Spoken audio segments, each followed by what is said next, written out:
कर्नाटक विधानसभा चुनाव के नतीजे आने के बाद अब कांग्रेस को उम्मीद है कि वो लोकसभा चुनाव में भी जीत हासिल कर सकती है। कांग्रेस के कई दिग्गज नेताओं को लगने लगा है कि 2024 में मोदी का किला हिल सकता है। कर्नाटक में जीत से गदगद कांग्रेस के नेताओं को लगने लगा कि राज्यसभा के बाद अब वो लोकसभा में भी फतेह हासिल करने में कामयाब होंगे। चलिए जानते हैं क्या होगा पार्टी का मास्टर प्लान। कर्नाटक में जीत के बाद कांग्रेस महासचिव जयराम रमेश का एक बयान सामने आया। इस बयान से लगता है कि कांग्रेस अब 2024 के लिए और मजबूती से रणनीति तैयार कर रही है। उन्होंने कहा कि अब यह तय हो गया है कि कांग्रेस जीत गई है और पीएम नरेंद्र मोदी हार गए हैं, क्योंकि बीजेपी की तरफ से एक ही व्यक्ति चुनाव प्रचार कर रहा था, एक ही चेहरा था। उनके इस बयान के बाद अब सवाल उठने लगे हैं कि क्या कांग्रेस को मोदी मैजिक का तोड़ मिल गया है। हालांकि सवाल यह भी है कि क्या राज्यों के चुनावी मुद्दे लोकसभा में भी चलेंगे। क्या विधानसभा चुनाव की तर्ज पर कांग्रेस पार्टी लोकसभा में प्रदर्शन कर पाएगी। जयराम रमेश के बयानों से तो यही लगता है कि अब पार्टी 2024 के लिए पूरी तरह से तैयार है।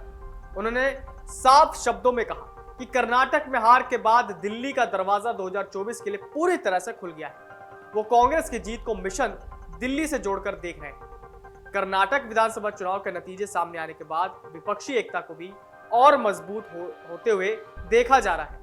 2024 के लोकसभा चुनाव की बिसात बिछनी शुरू हो चुकी है। पश्चिम बंगाल के सीएम ममता बनर्जी, तमिलनाडु के मुख्यमंत्री एम.के. स्टालिन, शिवसेना नेता संजय राउत और एनसीपी चीफ शरद पवार ने कहा कि यह 2024 की शुरुआत है। वही एनसीपी चीफ शरद पवार ने कहा कि कर्नाटक चुनाव के रिजल्ट का ट्रेंड 2024 तक चलता रहेगा। हमारा टारगेट बीजेपी को हराना है। कर्नाटक विधानसभा चुनाव के परिणाम आ चुके हैं। रुझानों में कांग्रेस को बहुमत भी मिल गई। कर्नाटक चुनाव में कांग्रेस की सफलता को भारत जोड़ो यात्रा के सकारात्मक परिणाम के रूप में देखा जा रहा है। राज्य में कांग्रेस की बढ़त की खबरें आते ही राहुल गांधी कांग्रेस मुख्यालय पहुंचे और मीडिया को संबोधित करते हुए कर्नाटक की जनता का आभार व्यक्त किया और नेताओं कार्यकर्ताओं को बधाई दी। राहुल ने आगे कहा कि कर्नाटक में नफरत का बाजार बंद हुआ और अब मोहब्बत की दुकान खुल गई है। कर्नाटक की जनता से हमने 5 वादे किए थे। हम इन वादों को पहले दिन पहली कैबिनेट में पूरा करेंगे। राहुल गांधी पत्रकारों से बात करते हुए बार बार एक ही बात पर जोर दे रहे थे कि वो अपने 5 वादों को सबसे पहले पूरा करेंगे। उन्होंने आगे कहा कि कांग्रेस पार्टी कर्नाटक में गरीबों के साथ खड़ी हुई है। हमने प्यार से ये लड़ाई लड़ी है। कर्नाटक ने दिखाया कि इस देश को मोहब्बत अच्छी लगती है। कर्नाटक की 224 सदस्यीय विधानसभा का नतीजे घोषित हो गए। कांग्रेस ने 135 सीटों पर जीत दर्ज की है, वहीं भाजपा 66 सीटों पर जीत दर्ज की। कर्नाटक में कांग्रेस की जीत पर पीएम मोदी ने कांग्रेस पार्टी को बधाई दी है।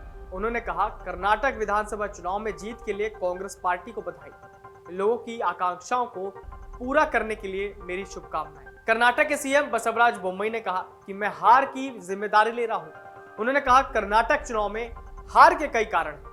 राष्ट्रीय पार्टी होने के नाते हम हर चीज का विश्लेषण करेंगे। हम अपने सभी कमियों का भी विश्लेषण करेंगे और हम लोकसभा चुनाव में फिर से वापसी करेंगे। डीके शिव कुमार आज शाम 5:30 बजे कांग्रेस विधायक दल की बैठक होगी। डीके शिव कुमार ने पार्टी कार्यकर्ताओं से कहा कि एक व्यक्ति की नहीं पार्टी की पूजा करो। ये 40% कमीशन के खिलाफ, अल्पसंख्यकों को, किसानों को दी जा रही परेशानी के खिलाफ जीत है। यह हमारी गारंटियों की जीत है। सिद्धारमैया के बोलने की जब बारी आई तो हॉल में मौजूद कार्यकर्ताओं ने डीके के मुकाबले ज्यादा ताली बजाई। अब देखना यह है कि राहुल गांधी का आने वाले चुनावों में किस तरह की तैयारी रहती है और अगले साल होने वाले लोकसभा चुनाव में क्या रणनीति अपनाएंगे। कर्नाटक में जिस तरह से कांग्रेस को जीत मिली है, यह देखना दिलचस्प होगा कि राहुल गांधी ने जो वादा किया है, जो 5 वादे कर्नाटक की जनता से किए, वो किस तरह से पूरा करेंगे। मन से उजाला कर चले, मन से उजाला कर चले।